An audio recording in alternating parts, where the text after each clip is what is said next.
जय श्री कृष्ण। अध्याय 9 परम गुह्या ज्ञान। भगवान श्री कृष्ण परमेश्वर हैं और पूज्य हैं। भक्ति के माध्यम से जीव उनसे शाश्वत संबंध है। शुद्ध भक्ति को जागृत करके मनुष्य कृष्ण के धाम को वापस जाता है। श्लोक 1। अनुवाद।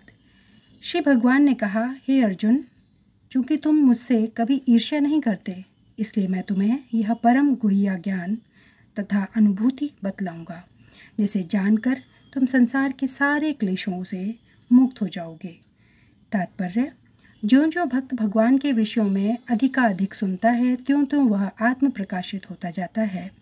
यह श्रवण विधि श्रीमद् भागवत में इस प्रकार अनुमोदित है।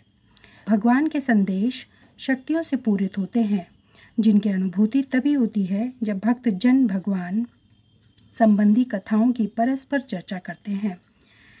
इसे मनोधर्मियों या विद्वानों के सानिध्य से नहीं प्राप्त किया जा सकता, क्योंकि यह अनुभूति ज्ञान विज्ञान है। भक्तगण परमेश्वर की सेवा में निरंतर लगे रहते हैं। भगवान उस जीव विशेष की मानसिकता तथा निष्ठा से अवगत रहते हैं जो कृष्ण भावना भावित होता है, और उसे ही वे भक्तों के सानिध्य में कृष्ण विद्या को समझने की बुद्धि प्रदान करते हैं।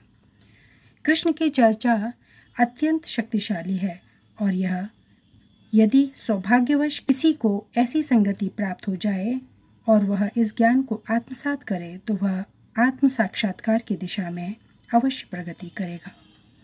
कृष्ण अर्जुन को अपनी अलौकिक सेवा में उच्च से उच्चतर स्तर तक उत्साहित करने के उद्देश्य से इस 9वें अध्याय में उसे परम गुह्या बातें बताते हैं, जिन्हें इसके पूर्व उन्होंने अन्य किसी से प्रकट नहीं किया था।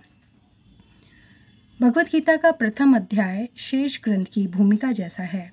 द्वितीय तथा तृतीय अध्याय में जिस आध्यात्मिक ज्ञान का वर्णन हुआ है, वह गुह्या कहा गया है। 7वें तथा 8वें अध्याय में जिन विषयों की विवेचना हुई है, वे भक्ति से संबंधित हैं और कृष्ण भावना मृत पर प्रकाश डालने के कारण गुह्यतर कहे गए हैं। किंतु 9वें अध्याय में जो अनन्य शुद्ध भक्ति का ही वर्णन हुआ है, किंतु 9वें अध्याय में तो अनन्य शुद्ध भक्ति का ही वर्णन हुआ है। फलस्वरूप यह परम गुह्या कहा गया है। जिसे कृष्ण का यह परम गुह्या ज्ञान प्राप्त है, वह दिव्य पुरुष है। अतः इस संसार में रहते हुए उसे भौतिक क्लेश नहीं सताते। भक्ति रसामृत सिंधु में कहा गया है, जिसमें भगवान की प्रेमा भक्ति करने की उत्कृष्ट इच्छा होती है, वह भले ही इस जगत में बुद्ध अवस्था में रहता हो, किंतु उसे मुक्त मानना चाहिए। इसी प्रकार भगवत गीता के 10वें अध्याय में हम देखेंगे कि जो भी इस प्रकार लगा रहता है, वह मुक्त पुरुष है। इस प्रथम श्लोक का विशिष्ट महत्व है। इंद ज्ञानम, यह ज्ञान शब्द शुद्ध भक्ति के घोतक हैं, जो 9 प्रकार की होती हैं: श्रवण, कीर्तन, स्मरण, पाद सेवन, अर्चन, वंदन, दास्य, संख्य तथा आत्म समर्पण। भक्ति के इन 9 तत्वों का अभ्यास करने से मनुष्य आध्यात्मिक चेतना अथवा कृष्ण भावनामृत तक उठ पाता है। इस प्रकार जब मनुष्य का हृदय भौतिक कल्मश से शुद्ध हो जाता है, तो वह कृष्ण विद्या को समझ सकता है। केवल यह जान लेना कि जीव भौतिक नहीं है पर्याप्त नहीं होता। यह तो आत्म अनुभूति का शुभारंभ हो सकता है, किंतु उस मनुष्य को शरीर के कार्यों तथा उस भक्ति के आध्यात्मिक कार्यों के अंतर को समझना होगा, जो यह जानता है कि वह शरीर नहीं है। 7वें अध्याय में भगवान की ऐश्वर्यमयी शक्ति, उनकी विभिन्न शक्तियों परा तथा अपरा तथा इस भौतिक जगत का वर्णन किया जा चुका है। अब 9वें अध्याय में भगवान की महिमा का वर्णन किया जाएगा। इस श्लोक का अनसुयवे शब्द भी अत्यंत महत्वपूर्ण है।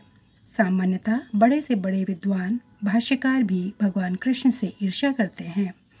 यहाँ तक कि बहुश्रुत विद्वान भी भगवत गीता के विषय में अशुद्ध व्याख्या करते हैं, चूंकि वे कृष्ण के प्रति ईर्ष्या रखते हैं। अतः उनकी टीकाएं व्यर्थ होती हैं। केवल कृष्ण भक्तों द्वारा की गई टीकाएं ही प्रमाणिक हैं। कोई भी ऐसा व्यक्ति जो कृष्ण के प्रति ईर्ष्यालु है, न तो भगवत गीता की व्याख्या कर सकता है, न पूर्ण ज्ञान प्रदान कर सकता है।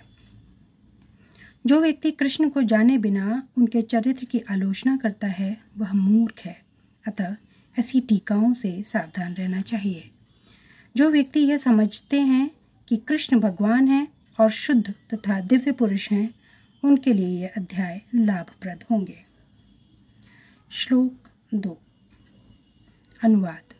यह ज्ञान सब विद्याओं का राजा है, जो समस्त रहस्यों में सर्वाधिक गोपनीय है।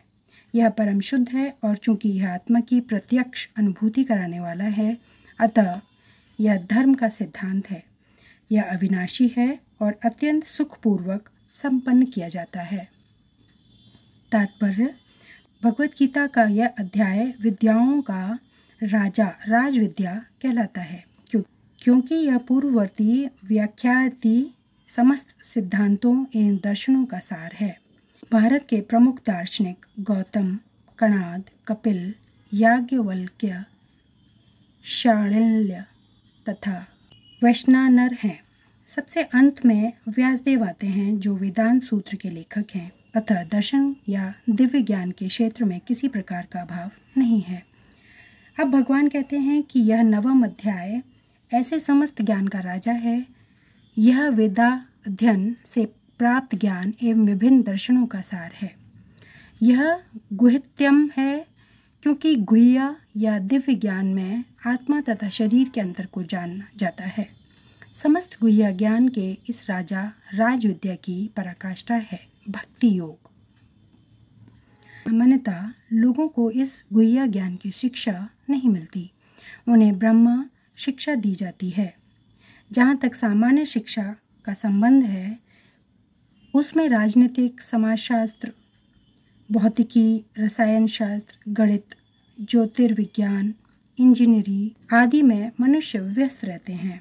विश्व भर में ज्ञान के अनेक विभाग हैं और अनेक बड़े बड़े विश्वविद्यालय हैं, किंतु दुर्भाग्यवश कोई ऐसा विश्वविद्यालय या शैक्षिक संस्थान नहीं है जहां आत्मविद्या की शिक्षा दी जाती हो। फिर भी आत्मा शरीर का सबसे महत्वपूर्ण अंग है। आत्मा के बिना शरीर महत्वहीन है। तो भी लोग आत्मा की चिंता न करके जीवन की शारीरिक आवश्यकताओं को अधिक महत्व प्रदान करते हैं। भगवत गीता में 2वें अध्याय से ही आत्मा की महत्ता पर बल दिया गया है। प्रारंभ में ही भगवान कहते हैं कि यह शरीर नश्वर है और आत्मा अविनश्वर। अंतवंत इसमें देहा नित्य स्योक्ता शरीरण, यही ज्ञान गुह्य अंश है। केवल जान लेना ही यह आत्मा शरीर से भिन्न है। यह निर्विकार, अविनाशी और नित्य है। इससे आत्मा के विषय में कोई सकारात्मक सूचना प्राप्त नहीं हो पाती। कभी कभी लोगों को यह भ्रम रहता है कि आत्मा शरीर से भिन्न है, और जब शरीर नहीं रहता या मनुष्य को शरीर से मुक्ति मिल जाती है तो आत्मा शून्य में रहता है और निराकार बन जाता है। किंतु यह वास्तविकता नहीं है। जो आत्मा शरीर के भीतर इतना सक्रिय रहता है, वह शरीर से मुक्त होने के बाद इतना निष्क्रिय कैसे हो सकता है? यह सदैव सक्रिय रहता है। यदि यह शाश्वत है तो यह शाश्वत सक्रिय रहता है और वैकुंठ लोक में इसके कार्यकलाप अध्यात्म ज्ञान के गुह्यतम अंश हैं। अतः आत्मा के कार्यों को यहाँ पर समस्त ज्ञान का राजा, समस्त ज्ञान का गुह्यतम अंश कहा गया है। यह ज्ञान समस्त कार्यों का शुद्धतम रूप है, जैसा कि वैदिक साहित्य में बताया गया है। पद्म पुराण में मनुष्य के पाप कर्मों का विश्लेषण किया गया है और दिखाया गया है कि पापों के फल हैं। जो लोग सकाम कर्मों में लगे हुए हैं, वे पाप पूर्ण कर्मों के विभिन्न रूपों एवं अवस्थाओं में फंसे रहते हैं। उदाहरणतः जब बीज बोया जाता है तो तुरंत वृक्ष नहीं तैयार हो जाता। इसमें कुछ समय लगता है। पहले एक छोटा सा अंकुर रहता है, फिर यह वृक्ष का रूप धारण करता है। तब इसमें फूल आते हैं, फल लगते हैं और तब बीज बोने वाले व्यक्ति फूल तथा फल का उपभोग कर सकते हैं। इसी प्रकार जब कोई मनुष्य पाप कर्म करता है तो बीज की ही भांति इसके भी फल मिलने में समय लगता है। इसमें भी कई अवस्थाएं होती हैं। भले ही व्यक्ति के पाप कर्मों का उदय होना बंद हो चुका हो, किंतु किए गए पाप कर्मों का फल तब भी मिलता रहता है। कुछ पाप तब भी बीज रूप में बचे रहते हैं, कुछ भलीभूत हो चुके होते हैं, जिन्हें हम दुख तथा वेदना के रूप में अनुभव करते हैं। जैसा कि 7वें अध्याय के 28वें श्लोक में बताया गया है, जो व्यक्ति समस्त पाप कर्मों के फलों यानी कि बंधनों का अंत करके भौतिक जगत के द्वंद्वों से मुक्त हो जाता है, वह भगवान कृष्ण की भक्ति में लग जाता है। दूसरे शब्दों में, जो लोग भगवत भक्ति में लगे हुए हैं, वे समस्त कर्म फलों बंधनों से पहले से मुक्त हुए रहते हैं। इस कथन की पुष्टि पद्म पुराण में हुई है। जो लोग भगवत भक्ति में रत हैं, उनके सारे पाप कर्म चाहे भलीभूत हो चुके हों, सामान्य हो या बीज में हो, क्रमशः नष्ट हो जाते हैं। अतः भक्ति की शुद्ध कारिणी शक्ति अत्यंत प्रबल है और पवित्रम उत्तमम अर्थात विशुद्धतम कहलाती है। उत्तम का तात्पर्य दिव्य है, तमस का अर्थ या भौतिक जगत या अंधकार है, और उत्तम का अर्थ भौतिक कार्यों से परे हुआ है। भक्तिमय कार्यों को कभी भी भौतिक नहीं मानना चाहिए। यद्यपि कभी कभी ऐसा प्रतीत होता है कि भक्त भी सामान्य जनों की भांति रत रहते हैं। जो व्यक्ति भक्ति से अवगत होता है, वही जान सकता है कि भक्तिमय कार्य भौतिक नहीं होते, वे आध्यात्मिक होते हैं और प्रकृति के गुणों से सर्वथा अदूषित होते हैं। कहा जाता है कि भक्ति की संपन्नता इतनी पूर्ण होती है कि उसके फलों का प्रत्यक्ष अनुभव किया जा सकता है। हमने अनुभव किया है कि जो व्यक्ति कृष्ण के पवित्र नाम हरे कृष्ण कृष्ण कृष्ण हरे हरे, हरे राम राम राम हरे हरे का कीर्तन करता है, उसे जप करते समय कुछ दिव्य आनंद का अनुभव होता है और वह तुरंत ही समस्त भौतिक कल्मश से शुद्ध हो जाता है। ऐसा सचमुच दिखाई पड़ता है। यही नहीं, यदि कोई श्रवण करने में ही नहीं अपितु भक्ति कार्यों के संदेश को प्रचारित करने में भी लगा रहता है या कृष्ण भावनामृत के प्रचार कार्यों में सहायता करता है, तो उसे क्रमशः आध्यात्मिक उन्नति का अनुभव होता है। आध्यात्मिक जीवन की यह प्रगति किसी पूर्व शिक्षा या योग्यता पर निर्भर नहीं होती। यह विधि स्वयं इतनी शुद्ध है कि इसमें लगे रहने से मनुष्य शुद्ध बन जाता है। वेदांत सूत्र में भी इसका वर्णन प्रकाशच्य कर्मण्यभ्यासात् के रूप में हुआ है, जिसका अर्थ है कि भक्ति इतनी समर्थ है कि भक्ति कार्यों में रत होने मात्र से बिना किसी संदेह के प्रकाश प्राप्त हो जाता है। इसका उदाहरण नारद जी के पूर्व जन्म में देखा जा सकता है, जो पहले दासी के पुत्र थे। वे न तो शिक्षित थे, न ही राजकुल में उत्पन्न हुए थे, किंतु जब उनकी माता भक्तों की सेवा करती रहती थी, नारद भी सेवा करते थे और कभी कभी माता की अनुपस्थिति में भक्तों की सेवा स्वयं करते थे। नारद स्वयं कहते हैं, श्रीमद् भागवत के इस श्लोक में नारद जी अपने शिष्य व्यासदेव से अपने पूर्ण जन्म का वर्णन करते हैं कि पूर्व जन्म में बाल्यकाल में वे चतुर्मास में शुद्ध भक्तों भागवतों की सेवा किया करते थे, जिससे उन्हें उनकी संगति प्राप्त हुई। कभी कभी वे ऋषि अपनी थालियों में उच्छिष्ट भोजन छोड़ देते और यह बालक थालियां धोते समय उच्छिष्ट भोजन को चखना चाहता था। अतः उसने उन ऋषियों से अनुमति मांगी और जब उन्होंने अनुमति दे दी तो बालक नारद उस उच्छिष्ट भोजन को खाता था। फलस्वरूप वह अपने समस्त पाप कर्मों से मुक्त हो गया। ज्यों ज्यों वह उच्छिष्ट खाता रहा, त्यों त्यों वह ऋषियों के समान शुद्ध हृदय बनता गया। चूँकि वे महाभागवत भगवान की भक्ति का आस्वाद श्रवण तथा कीर्तन द्वारा करते थे, अतः नारद ने भी क्रमशः वैसी रुचि विकसित कर ली। नारद आगे कहते हैं, ऋषियों की संगति करने से नारद में भी भगवान की महिमा के श्रवण तथा कीर्तन की रुचि उत्पन्न हुई और उन्होंने भक्ति की तीव्र इच्छा विकसित की। अतः जैसा कि वेदांत सूत्र में कहा गया है कि प्रकाशच्य कर्मण्यभ्यासात्, जो भगवत भक्ति के कार्यों में केवल लगा रहता है, उसे स्वतः सारी अनुभूति हो जाती है और वह सब समझने लगता है। इसी का नाम प्रत्यक्ष या प्रत्यक्ष अनुभूति है। धर्मर्यम शब्द का अर्थ है धर्म का पथ। नारद वास्तव में दासी पुत्र थे। उन्हें किसी पाठशाला में जाने का अवसर प्राप्त नहीं हुआ था। वे केवल माता के कार्यों में सहायता करते थे और सौभाग्यवश उनकी माता को भक्तों की सेवा का सुयोग प्राप्त हुआ था। बालक नारद को भी यह सुअवसर उपलब्ध हो सका कि वे भक्तों की संगति करने से ही समस्त धर्म के परम लक्ष्य को प्राप्त कर सके। यह लक्ष्य है भक्ति। जैसा कि श्रीमद् भागवत में कहा गया है, सामान्यतः धार्मिक व्यक्ति यह नहीं जानते कि धर्म का परम लक्ष्य भक्ति की प्राप्ति है। जैसा कि हम पहले ही 8वें अध्याय के अंतिम श्लोक की व्याख्या करते हुए यह कह चुके हैं, वेदेषु यज्ञेषु तप सुचैव। सामान्यतः आत्म साक्षात्कार के लिए वैदिक ज्ञान आवश्यक है, किंतु यहाँ पर नारद न तो किसी गुरु के पास पाठशाला में गए थे, न ही उन्हें वैदिक नियमों की शिक्षा मिली थी। तो भी उन्हें वैदिक अध्ययन के सर्वोच्च फल प्राप्त हो सके। यह विधि इतनी सशक्त है कि धार्मिक कृत्य किए बिना ही मनुष्य सिद्धि पद को प्राप्त होता है। यह कैसे संभव होता है, इसकी भी पुष्टि वैदिक साहित्य में मिलती है। आचार्यवान पुरुषो वेद।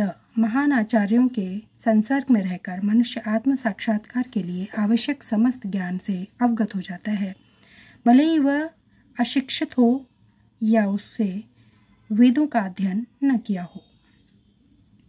भक्ति योग अत्यंत सुखकर सुसुखम होता है। ऐसा क्यों? क्योंकि भक्ति के श्रवण कीर्तन विष्णु रहता है, जिससे मनुष्य भगवान की महिमा के कीर्तन को सुन सकता है या प्रामाणिक आचार्यों द्वारा दिए गए दिव्य ज्ञान के दार्शनिक भाषण सुन सकता है। मनुष्य केवल बैठे रहकर सीख सकता है। ईश्वर को अर्पित अच्छे स्वादिष्ट भोजन का उच्छिष्ट खा सकता है। प्रत्येक दिशा में भक्ति सुखमय है। मनुष्य गरीबी की हालत में भी भक्ति कर सकता है। भगवान कहते हैं, पंत्र पुष्पम फलम तोय। वे भक्त से हर प्रकार की भेंट लेने को तैयार रहते हैं, चाहे वह पत्र हो, फूल हो, फल हो या थोड़ा सा जल हो।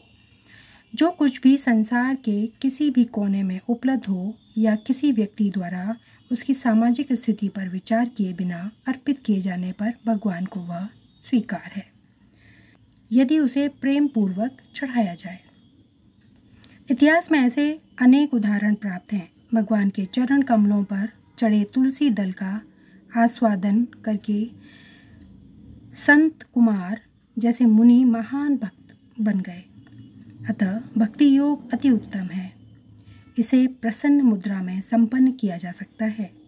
भगवान को तो वह प्रेम प्रिय है जिससे उन्हें वस्तुएं अर्पित की जाती हैं। यहाँ पर कहा गया है कि भक्ति शाश्वत है। यह वैसी नहीं है जैसा कि मायावादी चिंतक साधिकार कहते हैं। यद्यपि वे कभी कभी भक्ति करते हैं, किंतु उनकी यह भावना रहती है कि जब तक मुक्ति न मिल जाए तब तक उन्हें भक्ति करते रहना चाहिए, किंतु अंत में जब वे मुक्त हो जाएंगे तो ईश्वर से उनका तादात्म्य हो जाएगा। इस प्रकार की अस्थायी सीमित स्वार्थमय भक्ति शुद्ध भक्ति नहीं मानी जा सकती। वास्तविक भक्ति तो मुक्ति के बाद भी बनी रहती है। जब भक्त भगवत धाम को जाता है तो वहाँ भी वह भगवान की सेवा में रत हो जाता है। वह भगवत धाम से तदाकार नहीं होना चाहता। जैसा कि भगवत गीता में देखा जाएगा, वास्तविक भक्ति मुक्ति के बाद प्रारंभ होती है। मुक्त होने पर जब मनुष्य ब्रह्मपद पर स्थित होता है, ब्रह्माभूत, तो उसकी भक्ति प्रारंभ होती है। कोई भी मनुष्य कर्म योग, ज्ञान योग, अष्टांग योग या अन्य योग करके भगवान को नहीं समझ सकता। इन योग विधियों से भक्ति योग की दिशा में किंचित प्रगति हो सकती है, किंतु भक्ति अवस्था को प्राप्त हुए बिना कोई भगवान को समझ नहीं पाता। श्रीमद् भागवत में इसकी भी पुष्टि हुई है कि जब मनुष्य भक्ति योग संपन्न करके विशेष रूप से किसी महात्मा से श्रीमद् भागवत या भगवत गीता सुनकर शुद्ध हो जाता है, तो वह कृष्ण विद्या या तत्व ज्ञान को समझ सकता है। एवं प्रसन्न मनसो भगवती भक्तो गत। जब मनुष्य का हृदय समस्त व्यर्थ की बातों से रहित हो जाता है तो वह समझ सकता है कि ईश्वर क्या है। इस प्रकार भक्ति योग या कृष्ण भावनामृत समस्त विद्याओं का राजा और समस्त गुह्य ज्ञान का राजा है। यह धर्म का शुद्धतम रूप है और इसे बिना कठिनाई के सुखपूर्वक संपन्न किया जा सकता है। अतः मनुष्य को चाहिए कि इसे ग्रहण करे। श्लोक 3। अनुवाद। हे परंतप, जो लोग भक्ति में श्रद्धा नहीं रखते वे मुझे प्राप्त नहीं कर पाते, अतः वे इस भौतिक जगत में जन्म मृत्यु के मार्ग पर वापस आते रहते हैं। तात्पर्य, श्रद्धा विहीन के लिए भक्ति योग पाना कठिन है। यही इस श्लोक का तात्पर्य है। श्रद्धा तो भक्तों की संगति से उत्पन्न की जाती है। महापुरुषों से वैदिक प्रमाणों को सुनकर भी अभागे लोग ईश्वर में श्रद्धा नहीं रखते। वे झिझकते रहते हैं कि भगवत भक्ति में दृढ़ नहीं रहते। इस प्रकार कृष्ण भावनामृत की प्रगति में श्रद्धा मुख्य है। चैतन्य चरितामृत में कहा गया है कि श्रद्धा तो यह पूर्ण विश्वास है कि परमेश्वर श्री कृष्ण की ही सेवा द्वारा सारी सिद्धि प्राप्त की जा सकती है। यही वास्तविक श्रद्धा है।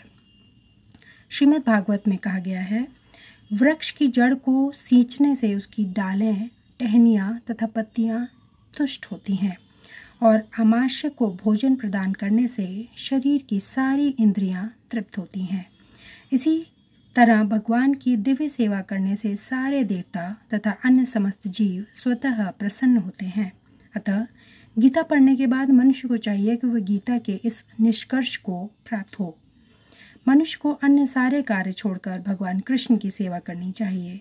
यदि वह इस जीवन दर्शन से विश्वस्त हो जाता है तो यही श्रद्धा है। इस श्रद्धा का विकास कृष्ण भावनामृत की विधि है। कृष्ण भावना भावित व्यक्तियों की 3 कोटियां हैं।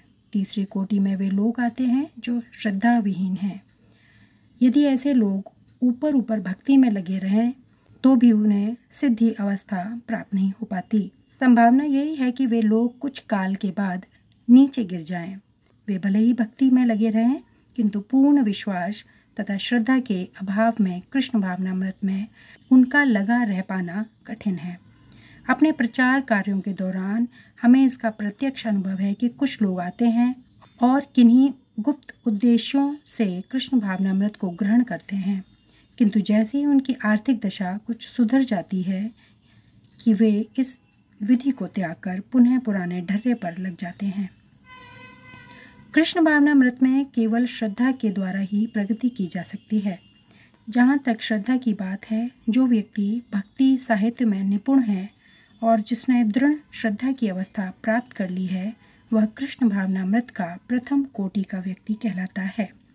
दूसरे कोटि में वे व्यक्ति आते हैं जिन्हें भक्ति शास्त्रों का ज्ञान नहीं है, किंतु स्वतः ही उनकी दृढ़ श्रद्धा है कि कृष्ण भक्ति सर्वश्रेष्ठ मार्ग है, अतः वे इसे ग्रहण करते हैं।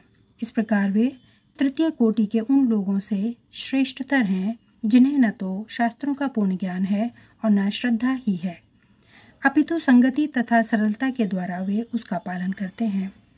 तृतीय कोटि के व्यक्ति कृष्ण भावनामृत में च्युत हो सकते हैं, किंतु द्वितीय कोटि के व्यक्ति च्युत नहीं होते। प्रथम कोटि के लोगों को च्युत होने का प्रश्न ही नहीं उठता। प्रथम कोटि के व्यक्ति निश्चित रूप से प्रगति करके अंत में अभिष्ट फल प्राप्त करते हैं। तृतीय कोटि के व्यक्ति को यह श्रद्धा तो रहती है कि कृष्ण की भक्ति उत्तम होती है, किंतु भागवत तथा गीता जैसे शास्त्रों से उन्हें कृष्ण का पर्याप्त ज्ञान प्राप्त नहीं हो पाता। कभी कभी इस तृतीय कोटि के व्यक्तियों की प्रविष्टि कर्म योग तथा ज्ञान योग की ओर रहती है और कभी कभी वे विचलित होते रहते हैं, किंतु ज्यों ही उनसे ज्ञान तथा कर्म योग का संदूषण निकल जाता है, वे कृष्ण भावनामृत की द्वितीय कोटि या प्रथम कोटि में प्रविष्ट होते हैं। कृष्ण के प्रति श्रद्धा भी 3 अवस्थाओं में विभाजित है और श्रीमद् भागवत में इसका वर्णन है। भागवत के 11वें स्कंद में प्रथम, द्वितीय तथा तृतीय कोटि की आस्तिकता का भी वर्णन हुआ है। जो लोग कृष्ण के विषय में तथा भक्ति की श्रेष्ठता को सुनकर भी श्रद्धा नहीं रखते और यह सोचते हैं कि यह मात्र प्रशंसा है, उन्हें यह मार्ग अत्यधिक कठिन जान पड़ता है। भले ही वे ऊपर से भक्ति में रत क्यों न हो, उन्हें सिद्धि प्राप्त होने की बहुत कम आशा है। इस प्रकार भक्ति करने के लिए श्रद्धा परम आवश्यक है। श्लोक 4 अनुवाद। यह संपूर्ण जगत मेरे अव्यक्त रूप द्वारा व्याप्त है। समस्त जीव मुझ में हैं, किंतु मैं उनमें नहीं हूँ। तात्पर्य, भगवान की अनुभूति स्थूल इंद्रियों से नहीं हो पाती। कहा गया है, भगवान श्री कृष्ण के नाम, यश, लीलाओं आदि को भौतिक इंद्रियों से नहीं समझा जा सकता। जो समुचित निर्देशन से भक्ति में लगा रहता है, उसे ही भगवान का साक्षात्कार हो पाता है। ब्रह्म संहिता में कहा गया है, यदि किसी ने भगवान के प्रति दिव्य प्रेमाभिरुचि उत्पन्न कर ली तो वह सदैव अपने भीतर तथा बाहर भगवान गोविंद को देख सकता है। इस प्रकार वे सामान्य जनों के लिए दृश्य नहीं है।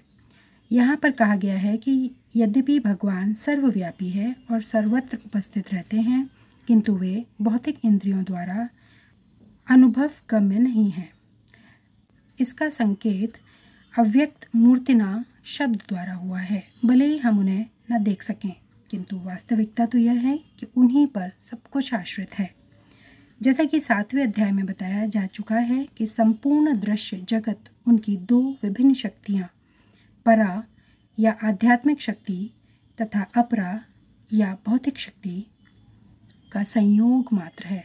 जिस प्रकार सूर्य प्रकाश संपूर्ण ब्रह्मांड में फैला रहता है, उसी प्रकार भगवान की शक्ति संपूर्ण सृष्टि में फैली है और सारी वस्तुएं उसी शक्ति पर टिकी हैं। फिर भी किसी को इस निष्कर्ष पर नहीं पहुंचना चाहिए कि सर्वत्र फैले रहने के कारण भगवान ने अपनी व्यक्तिगत सत्ता खो दी है। ऐसे तर्क का निराकरण करने के लिए ये भगवान कहते हैं, मैं सर्वत्र हूँ और प्रत्येक वस्तु मुझ में है, तो भी मैं पृथक हूँ। उदाहरणतः राजा किसी सरकार का अध्यक्ष होता है और सरकार उसकी शक्ति का प्राकट्य होती है।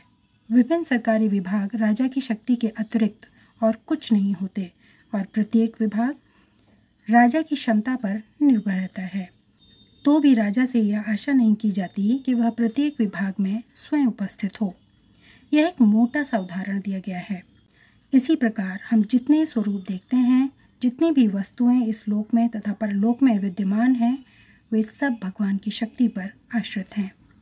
सृष्टि की उत्पत्ति भगवान की विभिन्न शक्तियों के विस्तार से होती है और जैसा कि भगवत गीता में कहा गया है, विष्ट्यम कहा गया है,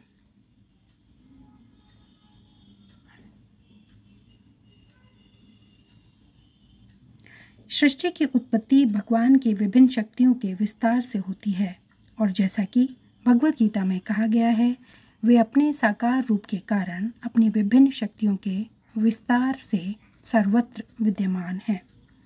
श्लोक 5 अनुवाद। तथापि मेरे द्वारा उत्पन्न सारी वस्तुएं मुझ में स्थित नहीं रहती। जरा मेरे योग ऐश्वर्य को देखो। यद्यपि मैं समस्त जीवों का पालक, भरता हूँ और सर्वत्र व्याप्त हूँ, लेकिन मैं इस विराट अभिव्यक्ति का अंश नहीं हूँ, क्योंकि मैं सृष्टि का कारण स्वरूप हूँ। तात्पर्य, भगवान का कथन है कि सब कुछ उन्हीं पर आश्रित है। इसका अन्य अर्थ नहीं लगाना चाहिए। भगवान इस भौतिक जगत के पालन तथा निर्वाह के लिए प्रत्यक्ष रूप से उत्तरदायी नहीं है। कभी कभी हम एटलस, एक रोमन देवता को अपने कंधों पर गोला उठाए देखते हैं। वह अत्यंत थका लगता है और इस विशाल पृथ्वीलोक को धारण किए रहता है। हमें किसी ऐसे चित्र को मन में नहीं लाना चाहिए जिसमें कृष्ण इस सृजित ब्रह्मांड को धारण किए हुए हैं। उनका कहना है कि यद्यपि सारी वस्तुएं उन पर टिकी हैं, किंतु वे पृथक रहते हैं। सारे लोग अंतरिक्ष में तैर रहे हैं और यह अंतरिक्ष परमेश्वर की शक्ति है, किंतु वे अंतरिक्ष से भिन्न हैं, वे पृथक स्थिति हैं। अतः भगवान कहते हैं, यद्यपि ये सब रचित पदार्थ मेरी अचिंत्य शक्ति पर टिके हैं, किंतु भगवान के रूप में मैं उनसे पृथक रहता हूँ। यह भगवान का अचिंत्य ऐश्वर्य है। वैदिक कोश निरुक्त में कहा गया है, परमेश्वर अपनी शक्ति का प्रदर्शन करते हुए अचिंत्य आश्चर्यजनक लीलाएं कर रहे हैं। उनका व्यक्तित्व विभिन्न शक्तियों से पूर्ण है और उनका संकल्प स्वयं एक तथ्य है। भगवान को इसी रूप में समझना चाहिए। हम कोई काम करना चाहते हैं तो अनेक विघ्न आते हैं और कभी कभी हम जो चाहते हैं वह नहीं कर पाते, किंतु जब कृष्ण कोई कार्य करना चाहते हैं तो सब कुछ इतनी पूर्णता से संपन्न हो जाता है कि कोई सोच ही नहीं पाता कि यह सब कैसे हुआ। भगवान इसी तथ्य को समझाते हैं। यद्यपि वे समस्त सृष्टि के पालक तथा धारण करता हैं, किंतु वे इस सृष्टि का स्पर्श नहीं करते। केवल उनकी परम इच्छा से प्रत्येक वस्तु का सृजन, धारण, पालन एवं संहार होता है। उनके मन और स्वयं उनमें कोई भेद नहीं है, जैसा हमारे भौतिक मन में और स्वयं हम में भेद होता है, क्योंकि वे परमात्मा हैं। साथ ही वे प्रत्येक वस्तु में उपस्थित रहते हैं, किंतु सामान्य व्यक्ति यह नहीं समझ पाता कि वे साकार रूप में किस तरह उपस्थित हैं। वे भौतिक जगत से भिन्न हैं तो भी प्रत्येक वस्तु उन्हीं पर आश्रित है। यहाँ पर इसे ही योगम ऐश्वरम अर्थात भगवान की योग शक्ति कहा गया है। श्लोक 6 से आगे का वर्णन अगले वीडियो में। धन्यवाद। जय श्री कृष्ण।